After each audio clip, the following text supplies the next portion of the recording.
I was quoted in the Albuquerque Journal on the front page, and everybody said, "Oh, you're like a climate denier." I said, "No, man. That's like, they got like more lobsters than they ever had. Their range is expanded, and the trout in certain places are doing better now." That would be nice if that lasts, but it's probably going to all end in a big explosion one day. That was Taylor Streit sharing a perspective on the changing climate conditions, one of the most unique states in our union, today on the Wet Fly Swing Fly Fishing Show. Welcome to the Wet Fly Swing Fly Fishing Show, where you discover tips, tricks, and tools from the leading names in fly fishing today.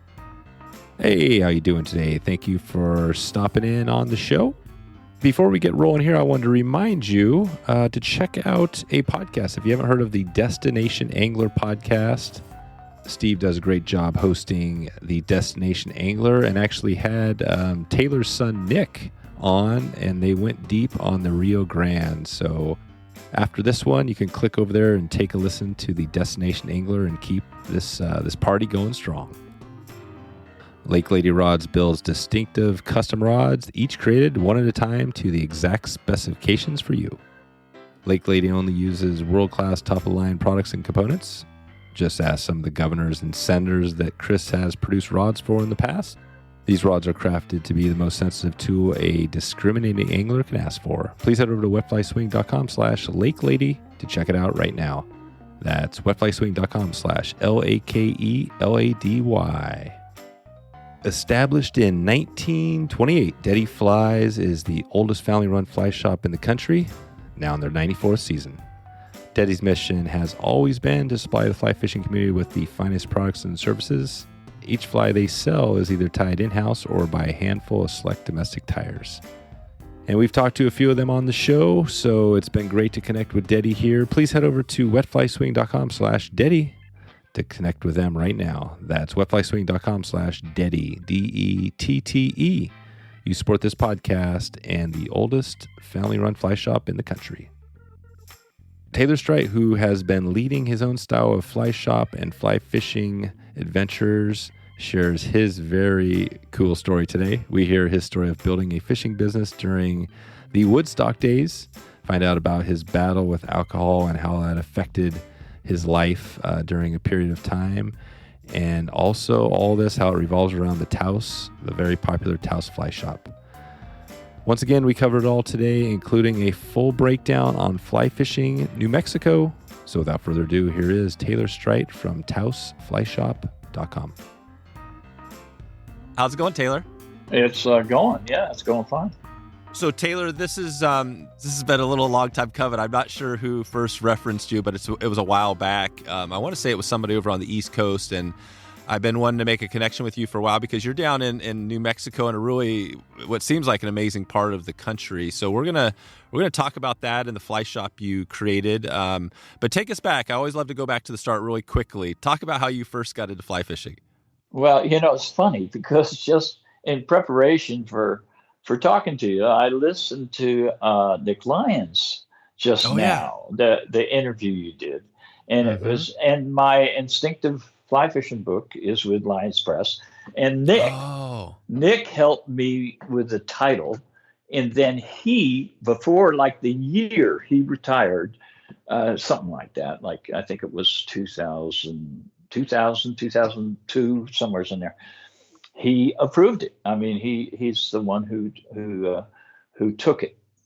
But we go way back to when I was a teenager working for Francis Pedersen, Sable. But we used to email, and we talked about, because he just talked about that on the thing you did, about fishing as a kid, and how I said, Nick, I've moved away from a fishing country, or trout fishing country, and I'm fishing for catfish, and and I'm watching that red and white bobber. Oh my God, it's just enchanting. And he says, "Oh, I love that too. That's just like that's where it all starts." And with me, the first fishing memory I have, I'm actually trying to write my memoirs, and the first fishing memory I have is a red and white plastic bobber. They had plastic in 1950, and Yeah. and it jiggled just the tiniest little bit, and I slung back, and it came and hit me right on the forehead, cracked and broke. And so, not my head, but the Right. but the bobber, right? So that was Wow. the first, that was my start. But I was insane, I was just like, who knows how that all happened, but just for anything outdoors, really, and yeah, I was caught. So good. So we're back into it, and you got the red and white bobber, which everybody knows. Everybody loves the old red and white bobber. How did you, where did fly fishing come into you? Well, the fly fishing part started, I think, the neighbors where I lived, which was in the Hudson Valley in New York. They fished and serious fly fishermen, and they took me fishing, and my dad did too. But my dad was trying to make a go of his work, so they took me fishing, and I just was writing about it. And one of the guys, Herb Dickerson, and he was friends with Eric Leiser, and he, they were the real in crowd in the Catskill fishing. And I'd go fishing with him, and he was a purist, and so he'd only fish dry flies, and I'm like, 10 years old and supposed to be sitting on the bank looking for fish to rise. I mean, that don't work. So I would take off and go fish, and I'd come back towards dark, and Herb hadn't made a cast, so that was I learned quick about the different manners of fly fishing and how people go off in their notions. That's it. And that's really cool because the Catskills, we hear a lot about that. We have a lot of listeners in the Northeast as well. And you were brought up kind of, it sounds like, with one of the traditional, the great, amazing types of fishing. So do you feel like that really influenced where you went as you moved your way out west? Well, what happened was I'd be fishing the Esopus and the Beaverkill in the Catskills, fishing in the Catskills and the Beaverkill and the Esopus and the Schoharie, and we fished out of Phoenicia, and I haven't been there in 60 years, and but it was a great education, especially fishing the Beaverkill. And I remember being on the Beaverkill one evening when I remember, my God, there's a fish rising every foot. And, oh, man, it was just, it was one of those occasions which happens on every trout stream about a couple times a year when every fish is feeding in the whole river.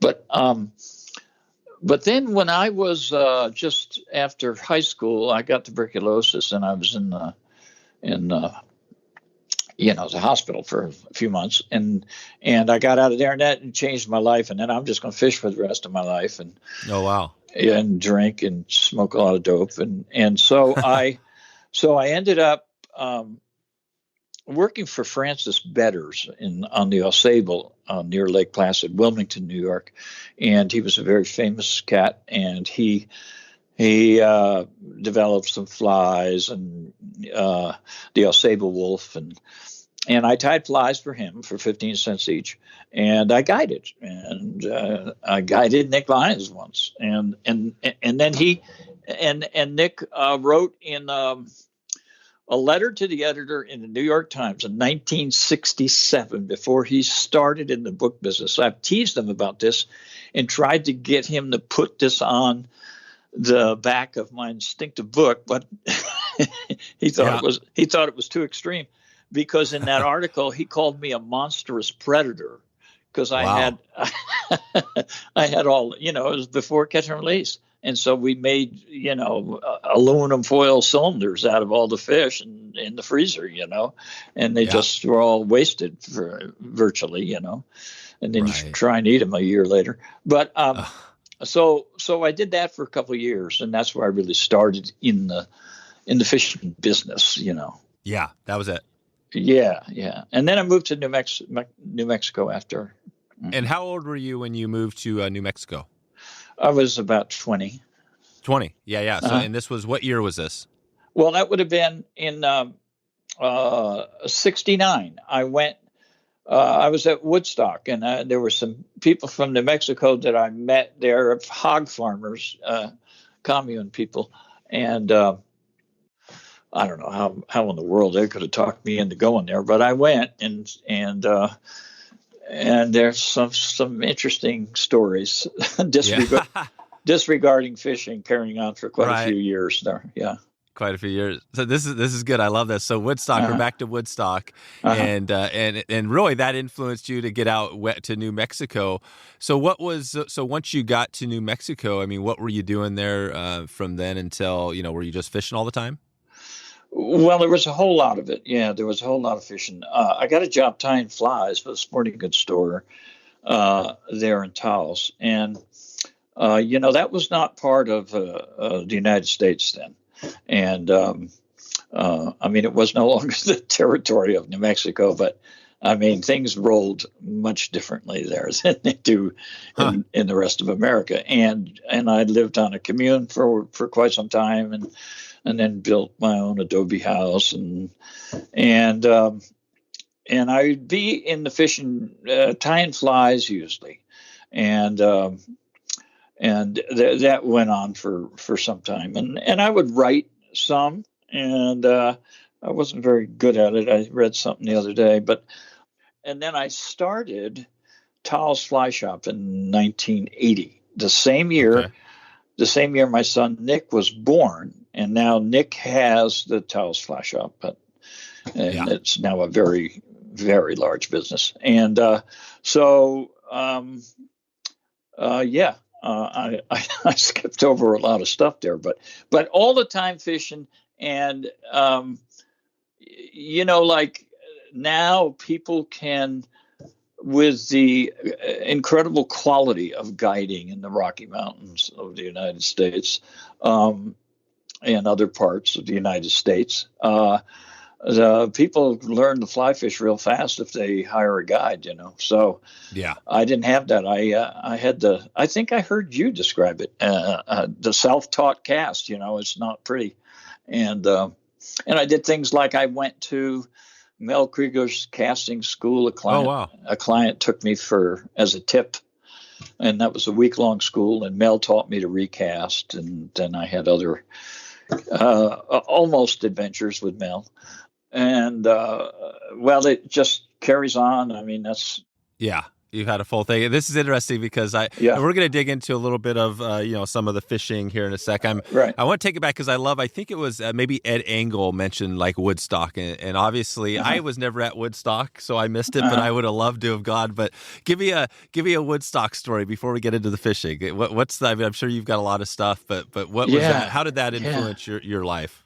Well, I lived just, 30, 40 miles away from there. And I had this girlfriend and her sister, and we took off to go over there, and we were late, like a day late. And we're driving in the freeway, which was miles and miles and miles from the thing. And it's dark, and this guy goes tripping across the freeway, lunging forward, right? And I go, Hey, that's Johnny. This is Johnny DeNorfio. And so, and he looked at us, and his eyes were rolling around, and he said, "Don't take the purple acid." And then he just took off into the bush, Oh, wow. So anyway, nice. So that was Woodstock. Woodstock was a lot of people that were tripping around. And we drove to within about 2 miles. We passed like 20 miles of parked cars, and we drove right up to the place and parked right there. And then Creedance Clearwater was playing as we walked, the perfect walking music, holy cow. And then and then the hog farm was feeding free food, and then I ended up being on a commune. So that's right, the commune. Yeah, right. Well, maybe we'll hold the commune question till the end if we have time. But I want to dig into a little bit on, the Rio Grande, and I mean, there's some pretty amazing rivers that a lot of people hear about, and I know you've guided and you've taught out there for years. But talk about that. Let's start first. Somebody who maybe hasn't been to New Mexico, and obviously you're down below Colorado. I'm kind of curious, what is you're kind of up north, right? Taos is a little north. How similar, is it more similar to, say, a Colorado or more similar to, say, an Albuquerque? Oh, it's its own thing, that's for sure. Yeah. Taos is under the tallest mountain in the state, which is Mount Wheeler, which is 13 something, and so there's a lot of above timberline country. I mean, it's the high Rockies, and oh wow, just 50 miles north in Colorado is Mount Blanco, which is 14,400 and something. So yeah, no, it's the proper Rockies, and so and the rest of that territory, there's another branch of the Rockies that come down. That's the San Grady Cristos right at Taos, but the San Juan Mountains kind of melt into the Tusis Mountains once they get into New Mexico, and there's a lot of streams in there, and the Chama River and stuff. But the Rio Grande is the main drainage, and it's got that. It's in Big Nasty Canyon, and so it's not fished all that much, and it's a lot of big 19-20 inch is normally about the biggest fish, the biggest that trout get under normal circumstances, unless they're in the tailwater or unless they're fed, and these are all, of course, wild fish, so they wouldn't know what feed looks like. So, but it's very, very rugged. And but to I have a new book. I think I sent it to you, which is Fish Taos Santa Fe, and I had another guidebook that Fly Fishing New Mexico, and then there's a couple other with very similar titles. So I had to call it Fish Taos Santa Fe, which, obviously you're not fishing in the cities. But so it covers all of northern New Mexico, including the San Juan.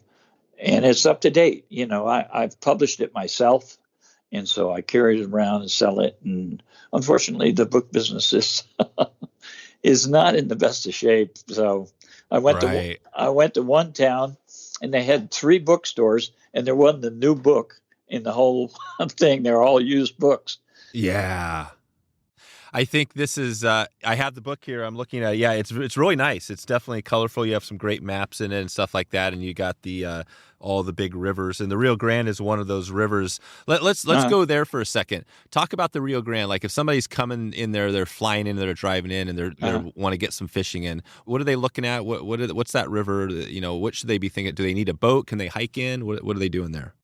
Well, you could boating's. I mean, our guiding business, Taos Fly Shop's guiding business, and real life at Santa Fe, which my son also owns, with Ivan Valdez. But we do float the bottom few miles of the river, but most of the river is Class 5 rapids. So it's you can't take your life in your hands to catch a fish, but you can hike into a lot of the river. But that's certainly not for everyone, and we screen clients real carefully about who to take where. But there are miles of the river that is got a highway next to it, and of course it doesn't fish like the remote parts of the canyon, but it can be quite good, especially in the off season, because it's the lower part of the river, so the water's warmer, and it has a very good, like BWO hatches in late winter, and also in late fall too. And then also another thing about the Rio is it's a year-round river. It's what I have called the upside of global warming. I mean, it fishes 300 days a year, and there's a caddis hatch, a pre-runoff caddis hatch that occurs in April. Used to be in mid-April. It's probably more now like early April, and it can be a quite astounding hatch, and you get to skate dry flies, and then the fish are really dumb at that time of year, in the spring, and so So that's a really exciting thing to do, is that early caddis hatch for sure. Early caddis. And that's and Yeah. then what if you look out as you go into, say, late April into May? What's that looking like as far as fishing, hatches, and things like that? Well, May's going to be run in the Rio, so May's going to suck pretty much. So no good. yeah, and then it just, there's a lot of irrigation things that go on with that. I live now on the lower part of the Rio Grande, almost by Mexico, and where I catch all the catfish and walleye and such, and so this is where the water gets used, is the pecan farms down here, and so it's just the irrigation's king in New Mexico, and so we don't know, but the low flows, and I have this in my Instinctive book, narrow canyon streams almost always fish best the lower they are, and because then you can get at the fish, and that's the case in the Rio. So it's fished very, very well in the last few years. I mean, just incredible fishing, and that's all wild fish. And a part of that's to do with the otters. They've been reintroduced, and they have been a detriment in a couple of cases where there's a lot of spawning.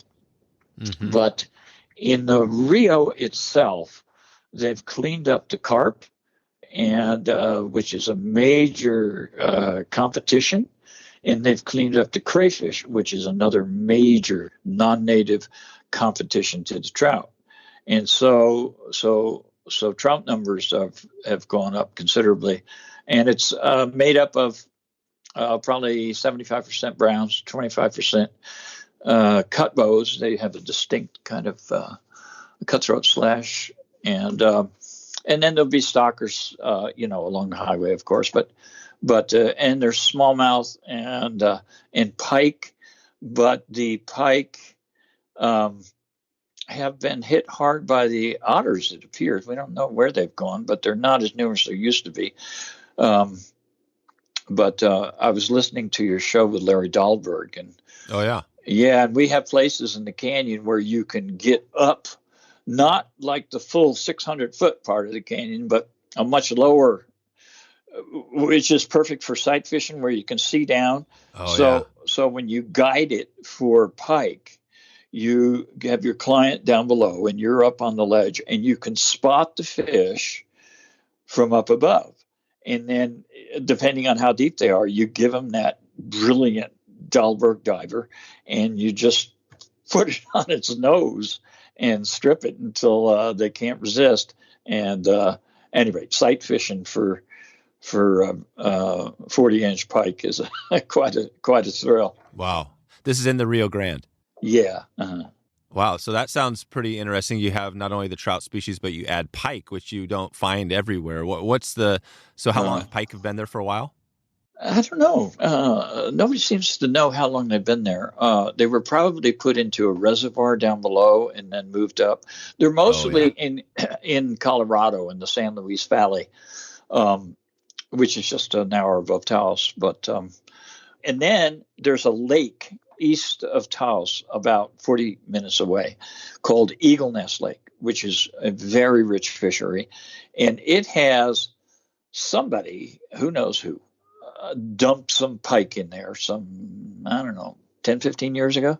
And they have reached about, I think, their maximum length, which seems to be, for that place, about 45 inches. And I was with my son one day when, in fact, there's a picture in the new book of Nick with two 45-inch pike, which you have to keep. They made a law that you have to keep the pike, but so that's another interesting. And that Eagle Nest Lake is a very good trout fishery at times too.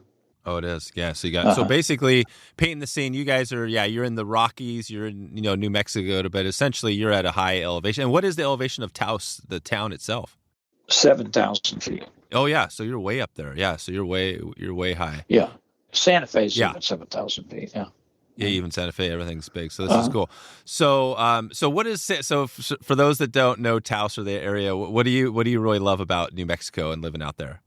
Well, New Mexico's not the proper America, you know. Why is that? You mentioned that before. Why is it? Why does it seem like it's different than, say, everything else? Say Colorado. Well, people are all different colors, and they're all different makeups, and there's some good and there's some bad. There's a lot of violence, to be frank, in Albuquerque, certainly. And, you know, they didn't just make up Breaking Bad, you know. Huh.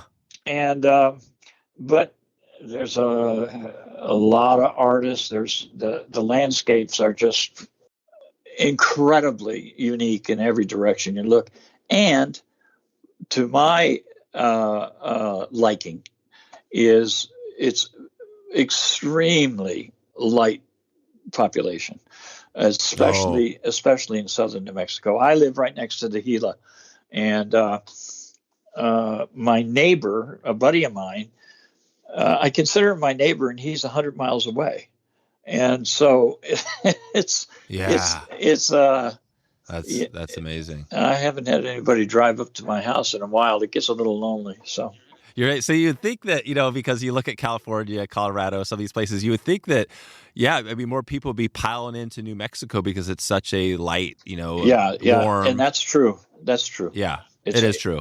It's happening. And Taos is a whole different story. There's a lot of people there now. I mean, that's just 20 years ago, it was just maybe 20,000 people, but seems like there's a million now. But it's still, you know, there's a lot of art. There's a lot of different kind of thinking. And there's most people, you know, you get faced with all of the realities of New Mexico, the poverty and pregnancy and violence and this and that.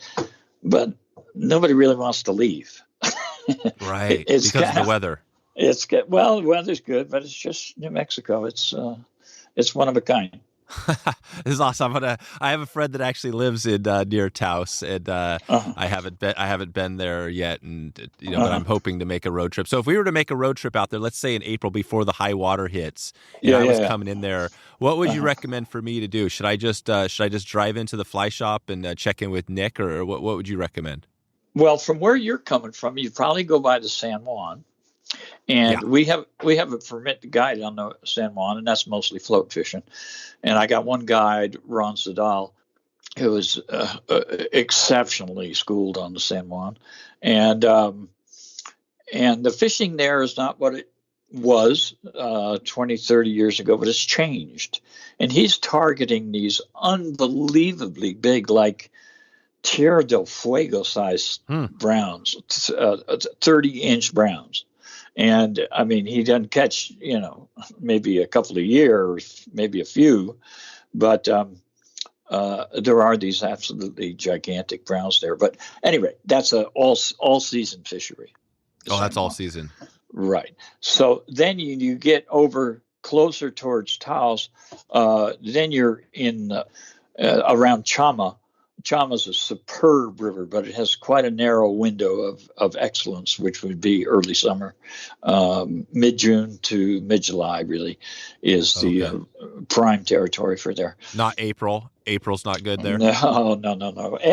Well, you never know, you know, with global warming, if you get in a position where you're on a stream and there's snow in the mountains, and it's been cold, and then all of a sudden you get a 70-degree day, and the water doesn't have a chance to melt and turn it into ice water, but it's just warm and nice. I mean, you can have good fishing like in the middle of winter on certain streams, if you're lucky. You know, you have to hit that just right. But once the snow starts melting, the water's 33 degrees, you know, so then you're screwed. Oh, okay. Yeah. So basically, and then taking it to the Rio Grande, so that will fish before the flood in April. Probably. Yeah. It's a tricky time of year because Gotcha. I mean there is now it's winter, I guess, right? And there's a foot of snow forecast for today there. So wow. but it certainly can snow way into April and be quite nasty of weather. That's the problem with that caddis hatch in April, is the weather is extremely temperamental. So at that time, and it's mountain weather. I mean, it's it's rowdy. You're way up it's there. way rowdy. Mm-hmm. Jackson Hole Fly Company may sound like a new brand, but they're actually been around for quite a while, since 1978, in fact. In 2020, they launched jhflyco.com and started selling fly fishing gear directly to anglers all over the country. You can go ahead and check them out right now. They got a huge selection of fly rods, reels, fly lines, tools, accessories, and much more. Thousands of fly time patterns and all sorts of good stuff. I've been loving my new Jackson Hole sling. It's been great, along with the rod that we're going to be taking out on the upcoming trip, fishing up in the Kamloops. I'm going to be definitely having this one on the water and testing out with some Kamloops rainbows. I'm excited for that. And just like Amazon, they'll ship everything directly to your door, saving you time and money. But unlike Amazon, you'll be supporting a great shop and this podcast by grabbing a few flies. You can check them out right now, jhflyco.com/swing. And right now you get free shipping on all orders over $50, and you get 25% off your first order. Just go to jhflyco.com/swing and you get started right now. Go check it out. 25%. Let's do it. So, okay. So, and then what would be if somebody, was just saying, I want to go there when the fishing's really good, when you can count on it? When would be the best time you'd recommend to head out there? For, say, let's take it to the Rio Grande. September, October. Yeah. So the fall. Yeah. Is that in general just because the water's cool down?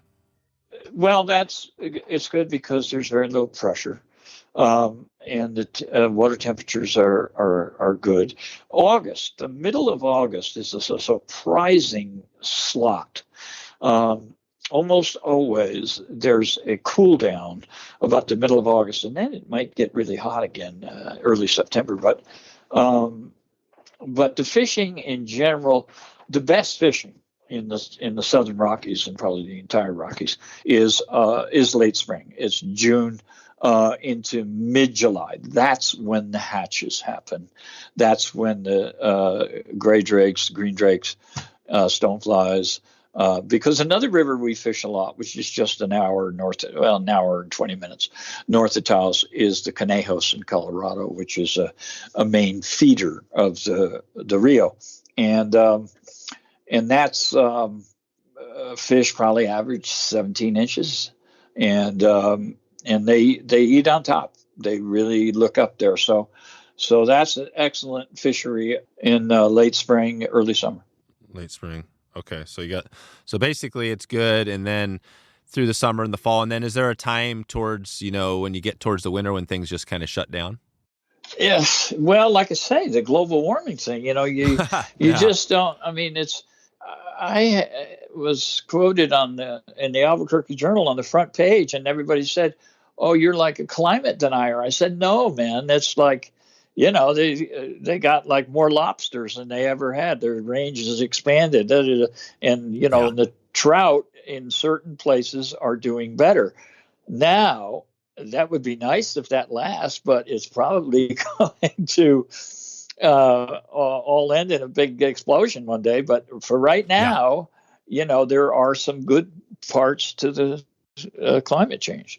So, yeah. If you're a fisherman, not if you're a farmer, probably, Yeah. No, there's good and bad, and who knows where all this is going. But okay, so that gives a little snippet of kind of the area you're in and some general fishing things. Right. I'm going to go back to the shop because you gave, you built this shop, right? So you said in 1980 you opened the doors. When you started that thing, did you know this thing was going to be like a successful shop? This thing was doing well? Well, actually, I started at a very bad time. My drinking, on a personal note, was a little extreme, and so. But another thing that happened is we had a mine in the neighborhood that really just about killed Rio Grande, and it did a really rough number on the Red River, which feeds the Rio Grande. And the mine's been gone a long time now, but that's when I opened the shop, and so that was tough. And then the mine closed, and then I was continuing to guide by myself, but I was training my son Nick, who is now the greatest fishing guide on earth, except for our other 17 guide.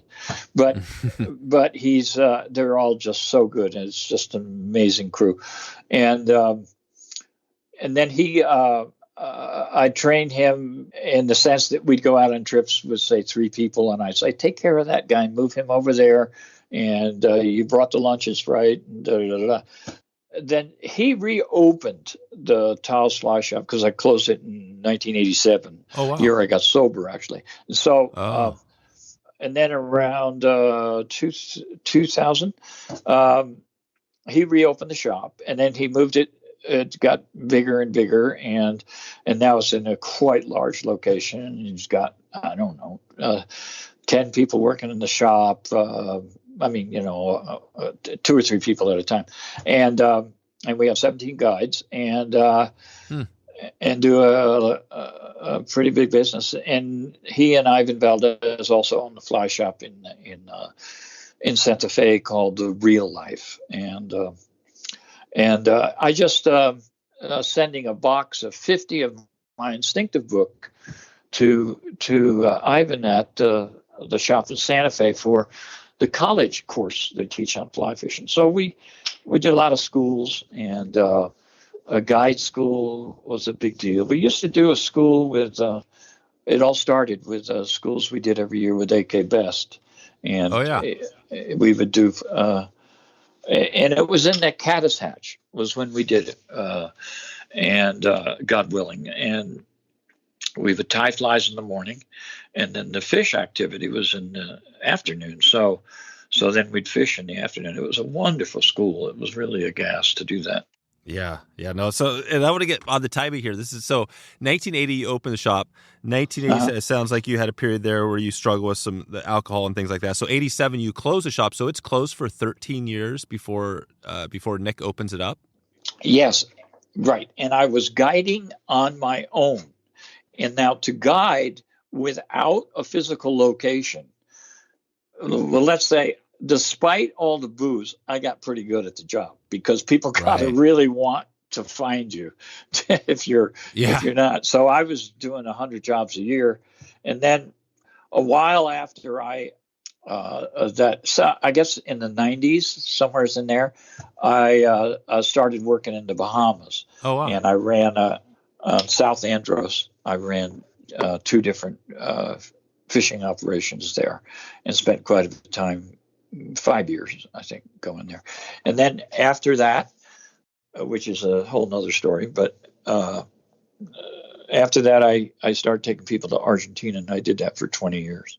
20 years. That started and you started doing that in the 90s? Yeah. And in fact, I heard Justin Spence on there, and I took Justin to there. He used to work with my son in a fly shop in Albuquerque. And, that's right. I took them both there. Yeah.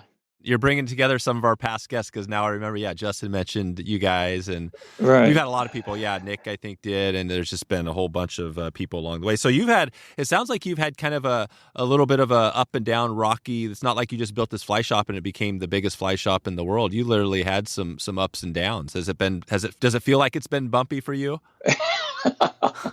Well, you look around and you look at the person walking over there and you go, is it as bumpy for them as it is for me? Anyway, I guess it's the human condition, but as far as the fishing business goes, I mean, I'm out of it now as far as, I got to really despise parts of the business, like the permits with the government were just a nightmare for me, because I tried to tell them, I'm a fishing guide because I'm not good at papers and numbers and regulations. My God. And so, the BLM and the Forest Service, they eat us up. They can't very well complain to Ted Turner and certain people, but fishing guides are at their mercy, and all they got to do is put the foot down, and then you're out of business. So Right. So that was, and this is the time of year I would be working on permits, and I'm not for the first year in 50 years, and it's just such an incredible relief not. It feels good. Not dealing with it. Yeah. It feels good. So like you said at the start, you got the weed and all that stuff. I mean, you're like a counterculture. You're in that environment, but you had to basically do this passion, right? Fly fishing was your passion, and you had a little bit of I guess, so I don't know what the word is. You had to deal with the government, but Nick's there now. Like, did you think Nick is a little bit different on his take on all this? Like, he's taken over the shop. How does it look a little different now? Nick is more like my brother in that sense than I am. And what advice did you give to Nick when you transitioned to say, well, I guess he just opened the shop, but did you ever say, hey, here's my best advice. You're doing this thing, like you told him something? Yeah. Well, when he was maybe 16, I was starting to get famous and getting a lot of ink, and I said, you could do something with this. And then after a while he did, and he follows my brother's thing. And my brother, Jackson Streit, is the mountain angler in Breckenridge, Colorado. And he has a massive guiding business and is a real serious player in the fishing world, because he takes people fishing all over, especially to Mexico. But my son, he's everyone should meet my son, because he's got a 6-minute YouTube of fishing the Rio Grande that is done by a friend of ours, Greg Flores, and it's just fish porn. Like he lands 113 fish in 6 minutes, and but it's a really good one of the river. But he's good friends with our Senator Martin Heinrich, who's he turned Martin on to a 6-point elk this fall, and we all hunt a lot. Oh, you do? So you're all big game hunters? Yeah, and small game.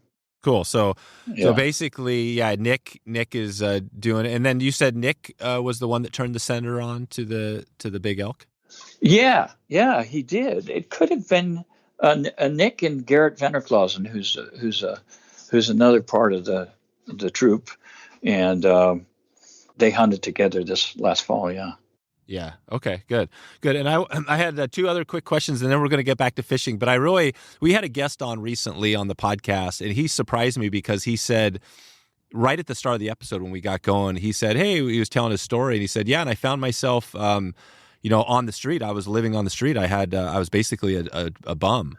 He was alcoholic and a bum, and he was, and I was like, wow, it took me by surprise. But fly fishing took him back out of that world and gave him a new life, right? And it was pretty powerful for you. And I've had alcoholism in my family as well, so I know the struggles. But I mean, how did you get out of that? Right, you're in it. How did in '87? How did you find yourself to get clean? Was that a challenge? Couldn't ingest anymore. I just. It was like your body was shutting down, basically telling you. Yeah, I was almost dead, and I went to treatment and such. But I was quite bad. And this book I'm writing, my book is entitled, I've got a picture of myself, this memoir book I'm working on now. I've had 5 different books, and this will be number 6. And nice. I've found this old Polaroid picture from maybe the 60s of me holding a 22-inch trout with my stringy hair and a joint sticking out of my mouth, and I'm holding this fish. And the title for the book is going to be "Which Way is Upstream," which is a quote you get on occasion from a client when you're guiding, and then you're in for a long day. But the alternative title, a guy named Dan Boyne, who's a writer for Nick for Lyons Press, he thinks it should be called "How Fly Fishing Saves My Life," but I find that a little dry. But it would be good in there, you know.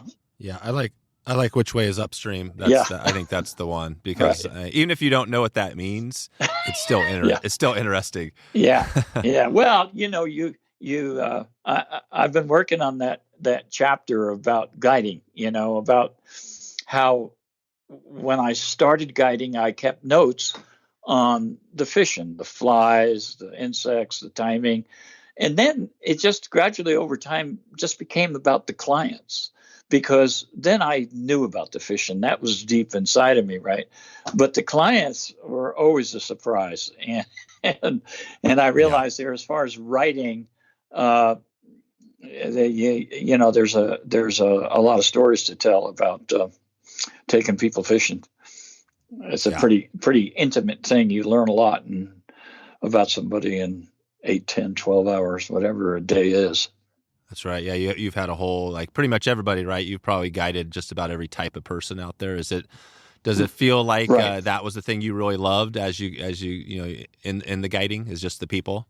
Yeah, we have guiding schools, and I say that, you know, and one of my guides, Emily, who has a great YouTube, I forget what it's called, something, Emily Roley is her name. Oh, okay. I'll put a link in the show notes to her channel, and that video you said too, the 6-minute video of Nick. I'll put a link in our show notes as well. Oh, cool. So we take a look at that. That'd be great. Thank you. But where was I with that? Well, the school, yeah. Now, do you have a guiding school itself? Yeah, well, Nick's doing it now in my other guides, the real experienced guides. But I'm not doing it myself anymore. Yeah. But you guys you actually teach guides how to be guides. Yes. And it's very interesting thing. And we'll get, say, 10 people, and we'll spot one person and go, oh man, this is the personality for this. And that's really, and it's even somebody who might not have the experience of the other people. They've just got the personality for it, you know, and they know how to, you know, they've got manners and show up on time and do things like that. I mean, it's not all about just the skills, and a lot of it is about the outdoors. You know, the best of our 17 guides, the better ones are usually from New Mexico. They're usually have a vested interest in protecting the environment, for one thing, and they, you know how things go, and been fishing the water since they're little kids, you know. So that's it. So that's good. But the guide school, you know, you tell people,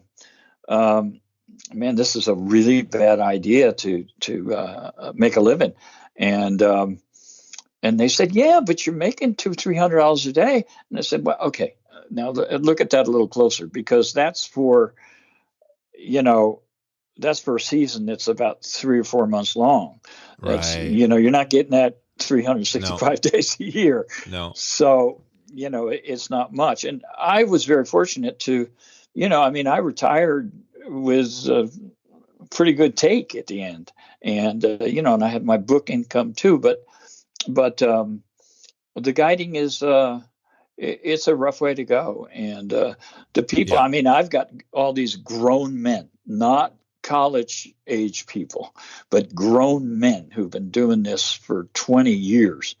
And, you know, we're just a great outfit to work for, because we have a lot of choices of water, and the guides get their say. They got the clients, and nobody is afraid to ask the next guide, what should I do with these people?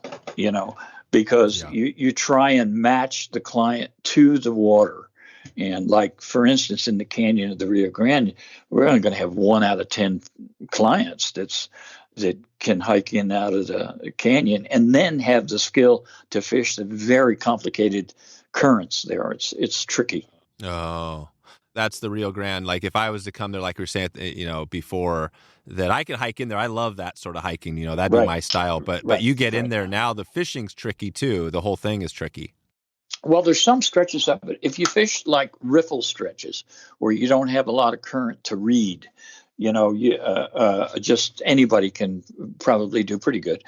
But where the big fish are is in deeper water that's broken with a lot of rocks with medium speed currents, and so you really need to have the right positioning. We take a lot of people from Colorado who are fish big rivers that get pounded to death. Yeah, that's right.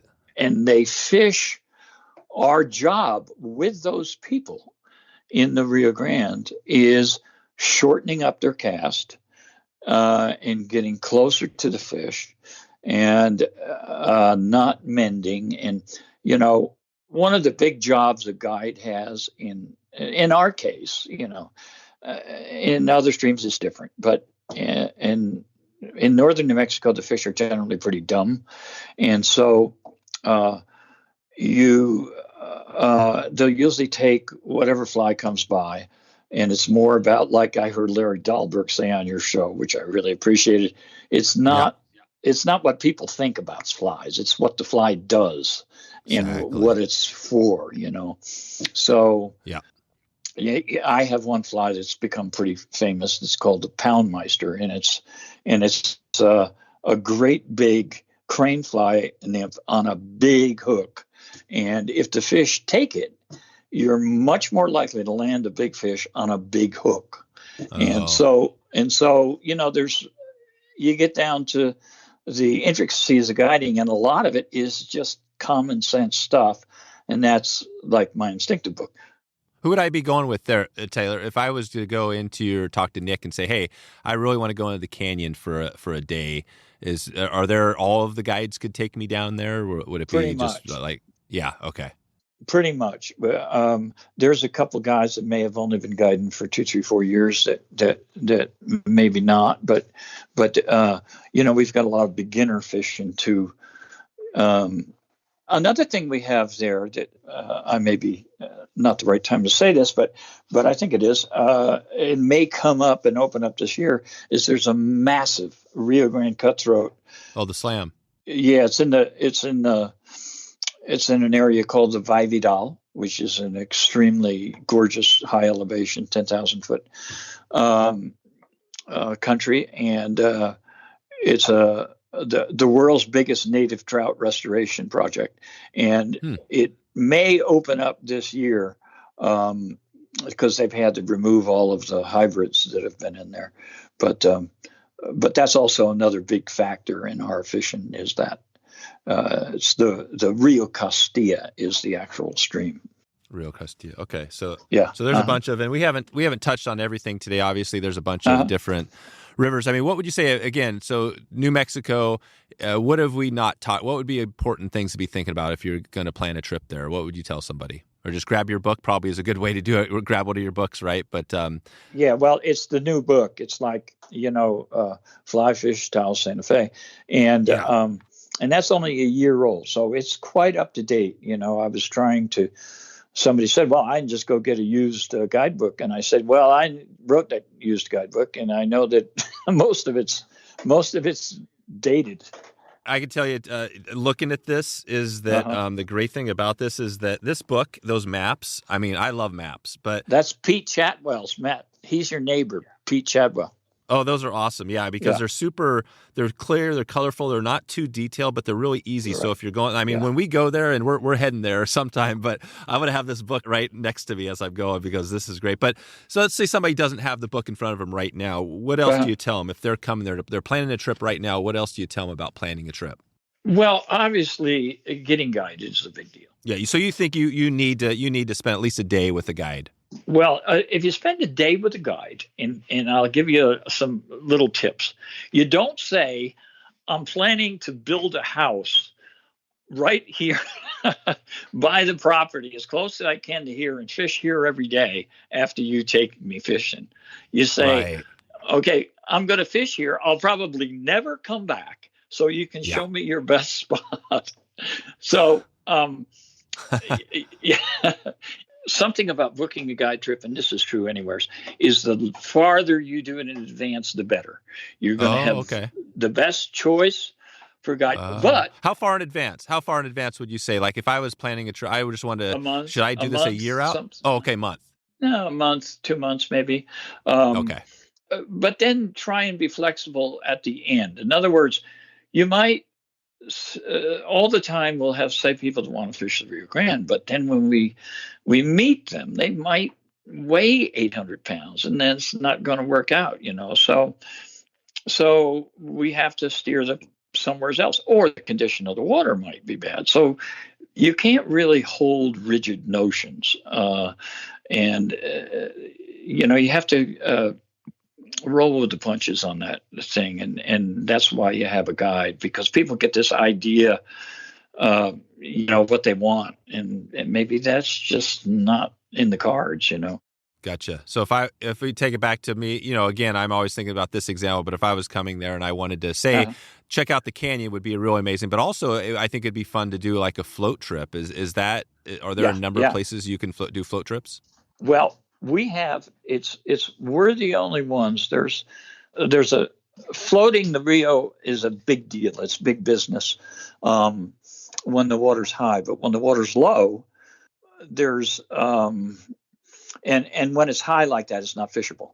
But we have a float that we're doing in what's called the middle box, and the middle box is it's real skinny floating. And so sometimes it gets so low they have to push the boats through a couple spots, and that's a camp float, and that can be just a fabulous choice to do that. A lot of the places that you fish can be reached on foot from the canyon by 4-wheel drive. But the lower part of the river is also floatable, and we've been doing a great number of trips. Evan Clausen just called me, and he's been floating the lower part of the Rio Grande, in the Rio, right? And there's a lot of wild fish, but there's a lot of stockers that carry over, and so there's a lot of pretty much wild fish if they're in there for a couple of years extra. Bearvault keeps wild adventure going and assures your next backcountry trip stays memorable, epic, and safe. Bearvault builds a rugged polycarbonate locking canister that keeps bears and other wild animals out of your food. This in turn keeps your food safe, keeps bears safe, and keeps you safe. I've got a classic story I've been telling for a while about the bear that stole my backpack. It was kind of a crazy story at the time, but now is kind of funny.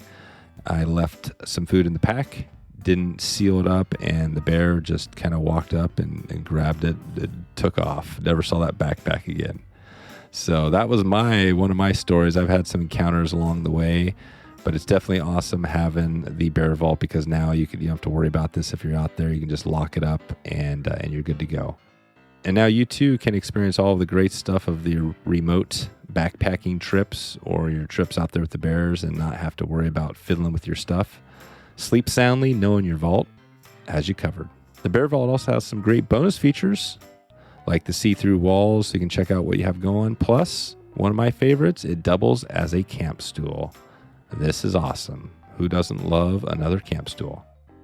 Be the guy who has the epic trip, not the guy who has to hike out early because he got pounced by a bear. Bearvault, they got you covered. Check it out right now.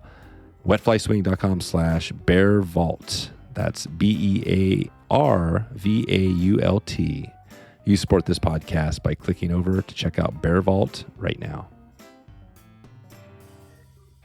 Are you, when you're out there, you yourself fishing, are you kind of mostly doing like dry fly fishing when you can? Or are you mixing up like doing streamers and like everything? Well, it's funny, I hear so much talk about flies, and and I basically put on a Royal Stimulator and I guess I can say it on the air. You can cut it. The Shitfly is my invention. Oh, you got a fly called the Shitfly? Yeah, and in fact, John Shuey did an article about it, and oh, nice. And I think he went there. I think he published it, as I recall, and some of my other patterns too. But It's just a hare's ear without bothering with all of the stuff, just the fur and the gold. bead. Yeah. Yeah. So I fish those 2 flies, and then I'll be fishing with somebody who changes flies a lot, and they may catch more fish at some point, but almost always that particular rig is going to catch as many fish. I mean, I got real lazy in the latter years of my thing. That's awesome, though. No, I love this. Though, because this is perfect. Yeah. So basically, the Royal Stimulator and the Shitfly, somebody could literally put those 2, that setup on, and probably go to the Rio Grande or the San Juan and probably catch a number of fish. San Juan's the exception. The San Juan is the tiny 28s, insanely small flies. And and I heard the best thing on that. Before he died, I did a show in Texas and with Lefty, and I was having dinner with him and some other folks that were in the show, and Lefty said something I couldn't believe. He was such a cool cat. I mean, I was sick at the time, and he met me and he said, "Man, you don't look good." But the thing from him, that's like he really cares, like he was a real human guy. So, but he had this theory, and it's just the greatest thing on the tiny flies in San Juan. He says, those fish don't have fingers to feel that stuff, and they put those flies in their mouth to see what it is, and it's too small, so they just put it in their mouth. Exactly. I thought, wow, nobody's thought of that before. Yeah. Lefty's right. Yeah, no, that is good. And I love the Lefty stories for sure. So he was a good guy. And we're going to probably start wrapping this up here in a little bit, but I had a couple. I want to dig in a little more on the fishing, and then if we have a couple more chances for maybe another Lefty story or something, we'll dig into that. But so when you talk about the 2 flies there, and you're just kind of fishing, fishing those, you're just like a dry dropper sort of setup. Is that kind of what you're running there, or what you like to? The simple, what's your simplest setup? Right. Is that what you're doing? That would be the simplest one. The Royal Stimulator. Now, they used to come, I believe, from Umpqua, and there's somebody that ties those, who knows of their however many fly tires they have, with a material that is a floating material, and somebody ties it. I'm thinking from years back. So you got to get the right stimulator because some of them get waterlogged and some of them don't. Anyway, and it's one of the only flies. Why that's such a great choice is because it's one of the very few flies that refloats itself. So it gets into really rough water, it goes under the surface, and it pops back up. Not many flies do that. And when you're guiding, one of our biggest factors in guiding is people setting the hook on the nymph strike so that they set it hard enough and fast enough. And it's a monster. It's ask any guide that makes his living on the water, and he'll tell you that's the secret. Is you need to set it hard and fast. Yeah. Hard, it depends on what tippet you're using, but like in the Rio Grande, you're using 3X or 4 maybe, but fluorocarbon, of course. But so having that fly that can float really well. And, the one you put on in the morning is going to be too waterlogged after a few fish in a couple hours. Yeah. So you need to change them out. But that would be the rig. And then, but one other thing, when you come to deeper water, especially if you think there's big fish there, you go deeper. And you go deeper by adding a third fly. And you put about 18 inches just tied to the nymph and add, say, 18 inches. So you got 3 flies. Now, you got to know that oval cast so you don't get tangled. And that's a big point I make in my Instinctive book is, you've a regular cast, you're just going to be tangled all the time. So, have to know how to make that kind of What is the oval cast? What is the oval cast? Well, you're kind of swinging around in an oval like a helicopter or something. You're going around. If you make a tight loop, then the flies are going to slam into each other and get all tangled. Yeah. So even when you set the hook, when you've got that rig and you set the hook, you set it and you're going to miss more than you're going to hook, but you make sure it swings around as you do it, and so it doesn't get tangled. And I remember fishing for years and years and never knowing to do that, and spend half my time on the bank untangling. But if you go around in an oval, it's a different cast. When you say go around an oval, do you mean like I'm coming like a normal back cast behind me and then going an oval, or I'm doing like a sidearm cast with an oval? Yeah, it kind of starts with a sidearm. Yeah, starts with a sidearm, and you're coming around. Oh, and you come around on top, right? In a big old oval, so that the whole rig goes around. It slings around, and there's no tight loop to get tangled. You follow? Yeah. You don't want the tight loop. I used to do those the fly fishing show, and be a celebrity there at the fly fishing show, and I would always follow like Chico Fernandez or Lefty, and they would be casting, and Rajiff, and they would be casting forever. And I'm coming up and I'm showing these 20 and 30 foot casts, like a tip cast, or that cast especially. And it was people paid attention once they realized that this is actually what you need to do when you're fishing, and you never need to cast 90 feet, so that was an interesting demo I had set up. Yeah. You mentioned in your Instinctive book about eddy fishing. Is this, what is that about when you say eddy fishing? Is that? Well, that would be, that's a great question, because eddy fishing, one of the best places to fish a river is the eddies, because almost everybody will cast. So if you cast to the eddy with line on the water, you're not going to get a drift. So you have to sneak into the eddy, and you can do that by coming across, by wading.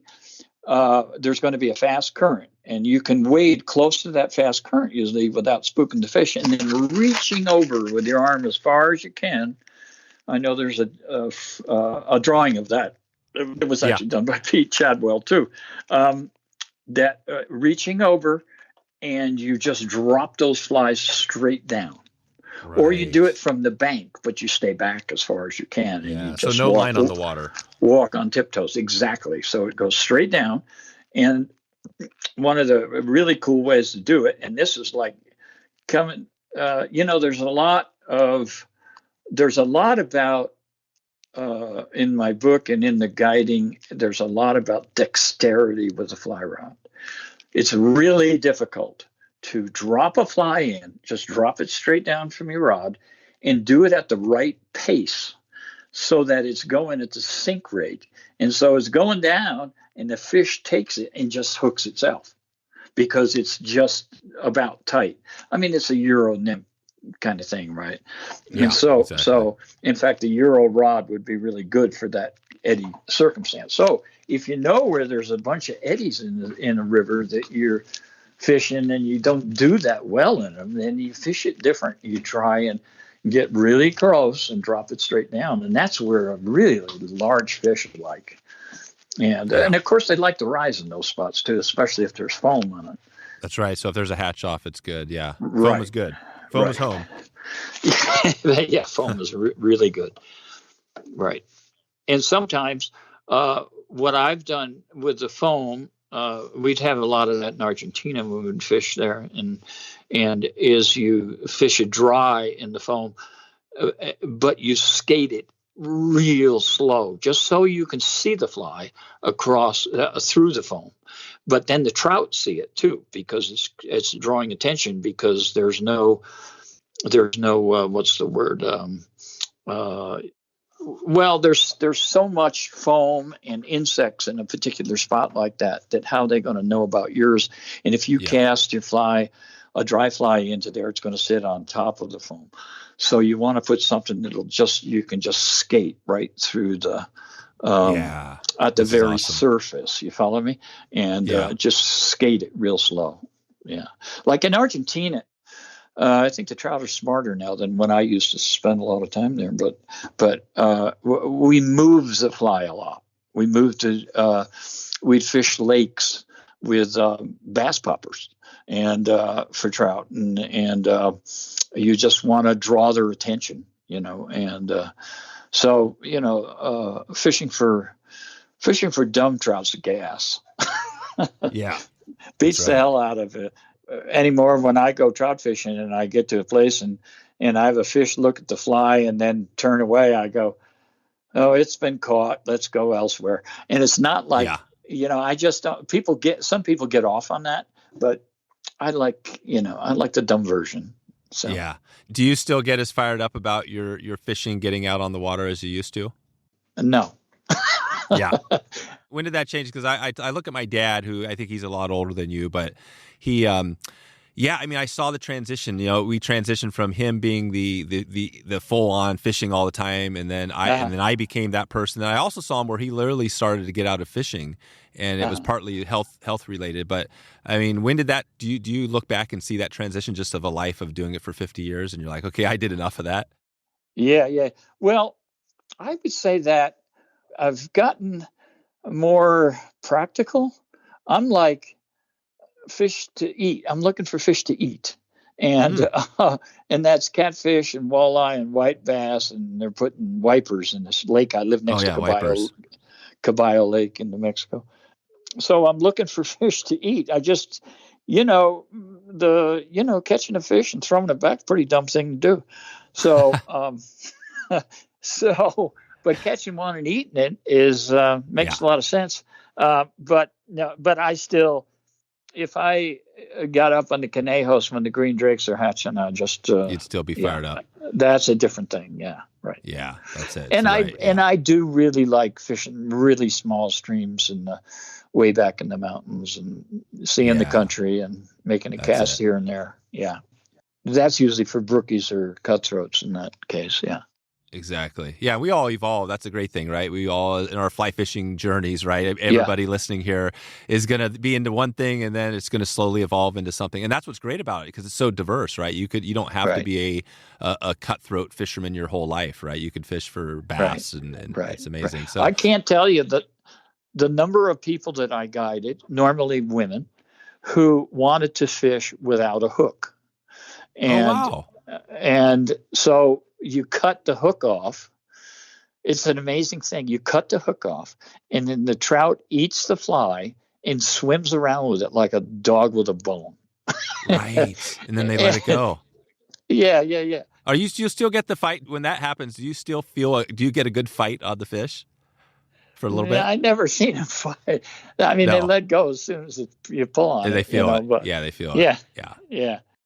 Somebody brought that up. I remember, the steelhead runs and things have been down recently. And I know somebody brought that up a while back on an episode where they said, you know what? Instead of closing the river down, how about you just let us fish without a hook? And you can still steelhead fish and you're not hurting anything. But so that's another thought. Another way to do that is to tie flies on a fine wire hook and spring the hook, so that you can actually have the fish on for a really short period of time, and then you just give it a little slam, and the hook straightens out, and they're gone. Oh, and they're gone. Yeah, I've tried to convince my guides to do that. You don't want to smarten up all these fish, so. No, exactly. That's good. So tell me this. I just quickly on the hunting. I'm curious because I do a little bit of deer and elk hunting as well. Is hunting for you now that thing that's even more? Are you more passionate about hunting than you are fishing? Yeah, because I never really made a living at it. So I didn't get kind of ruined by that old phrase. Doing what you love. So I can go. I got a javelina tag. I'm supposed to be out doing that tomorrow, and it still gets me. And here in southern New Mexico, there's something to hunt about 9 months of the year. So, we love it. I mean, the biggest day in New Mexico is the big game draw day, and everybody, it's like a common phrase. What did you draw? Yep. So it's all a draw. It's all a lottery system. Well, yeah. We got so many fancy critters: desert bighorn, mountain bighorn, and oryx, ibex, elk, deer, antelope. Everything. You guys are loaded. A lot of stuff. Yeah. And so you get a lot of. You don't get that many tags. I had an elk tag, and I didn't get one last year.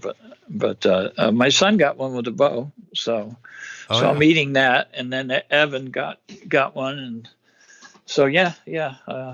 So you like the idea of having a nice elk in the freezer. Yeah. Well, I live right next to the Gila, and so there's got to be some kind of meat coming out of there for me. Yeah, that's perfect. I got a big old freezer, and quail hunt a lot. I got a bird dog. Oh, quail, nice! You do some upland, awesome. Yeah, but this is the downside of global warming, because it hasn't rained here in months, and rain is the monster factor for quail. Yeah, that's it. Yeah. All right. Well, Taylor, I mean, obviously, this is most of these I go when I have a conversation like this, and I want to keep going for another hour, but I'll respect your time and let you get out of here. Tell me one random one here. We mentioned Woodstock at the start and CCR. Was that your group? If you had to say one band you really loved, musician or whatever, either now or back in the day, who was that? Or who did you see at Woodstock that really blew you away? Sly. Sly? Sly. Yeah. No kidding. That's a name. That's an actual group. Sly and the Family Stone. Oh, Sly, and I've never even heard of that. There you go. Oh yeah, no, Google them. Yeah. I will. I'll put a video of them in the show notes so people can have a listen. Yeah, Sly. What is it? Is it like CCR? Is it kind of like CCR? No. It's like Funkadelic or something like that. Oh, Funkadelic. Yeah. That's perfect. Yeah, I love it. Yeah. Perfect. All right. Well, this has been fun. So just give me a heads up. It sounds like you're completely retired. You got hunting and stuff. For you, what do you look at as you look at the next year ahead? Is it just kind of a lot of sitting back in the sunshine and enjoying retirement? No, I don't. I wish. I have this kind of old house and I need to work on it. But I'm writing this memoir, the Which Way's Upstream book, and it's been quite the incredible experience. I would say that everybody should write their biography, because it's you get to relive a lot of stuff and maybe do it over right in your dream that night or something. Oh, yeah. Well, that's what I was going to ask you. A lot of the stuff you talked about, and I didn't dig into a lot of personal stuff here because, I did want to kind of respect, all that stuff. But, I mean, the memoir sounds like something where you're letting go. You're letting loose on your whole everything. Well, you kind of got to, and I think the bottom line with that, it can be embarrassing, but if it does anybody any good, then you got to put it out, That's exciting. It's exciting. I'm really, now I'm not sure if you have a date, but what could because this episode will be living out there for a number of years. When do you think this will be out? Well, I'd say that I can present it to, it was interesting hearing Nick Lyons, because, I'd like to. I better not get into the publishing business, but right. In a year I can probably be looking for a publisher. 1 year. Oh, so 1 year, and then look for a publisher, and then another year to publish it. So like 2 years from now. Well, I hire an editor. I have an editor, Anne from Helena, and I'm giving her a plug. So yeah. She's a great. Well, when do you think, if I was to go, give her a plug first, and then tell me if I could go just and buy your book, when do you guesstimate? When do you think that would be? A year and a half.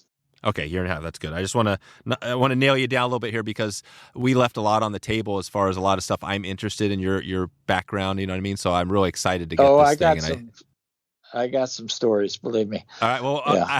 Well, we'll leave that maybe for our next one, or maybe when we talk to, I'm not sure how much of the story Nick knows, but we might get him on down the line as well. So I've got I just wrote a couple days ago, the Marlon Brando drawing I was in a restaurant in Taos. Everybody goes to Taos, and Marlon Brando's sitting at the table next to me, and we're the only people in the restaurant.